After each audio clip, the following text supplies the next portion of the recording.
மத்திய வணக்கம். இன்னைக்கு பெரிய மருமக சின்ன மருமக இன்னைக்கு எங்க ஓரவத்தி தான் இன்னைக்கு எனக்கு கிடையாது. சோ அதுவும் இல்லாத இவரு 10th போனார்னா எப்படி இருக்கும்னு யோசனை பண்ணிட்டு இருக்கேன். ஏன்னு கேட்டீங்கன்னா இன்னைக்கு எங்க வீட்டுல 2 பேர் பப்ளிக் எழுதியிருக்காங்க. ஒருத்தவங்க வந்து என் ஓரவத்தியோட பையன் 10th எழுதியிருக்காரு. இன்னைக்கு ரிசல்ட் வந்து கொஞ்சம் மார்க் எடுத்திருக்காரு. அவன் எக்ஸ்பெக்ட் பண்ணதோட இல்லாத கொஞ்சம் கம்மியா எடுத்திருக்கான். கொஞ்சம் ஃபீல் பண்ணி அழுதுருக்காரு.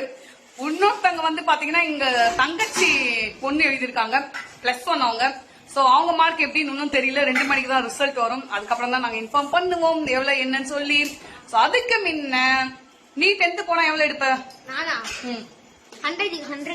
100 மொத்தம் 500. அதுக்கு மொத்தம் எவ்வளவு? சரி, உன்னுடைய லட்சியம் வெற்றி பெற பெரியமாவுடைய வாழ்த்துக்கள்.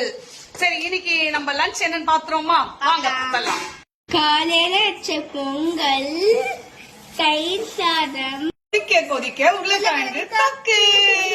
இன்னொரு ஐட்டம், முக்கியமான ஒரு ஐட்டம் விட்டுட்டோம். என்ன ஐட்டம் சொல்லு? மாம்பழம். அது சீசனுக்கு தான் கிடைக்கும். சோ அதுவும் எங்களுடைய சைட் டிஷ்ல இருக்கு. சீக்கிரம் வாங்க, சாப்பிட்டுட்டு போங்க, இல்லன்னா காலி ஆயிடும். பாய்.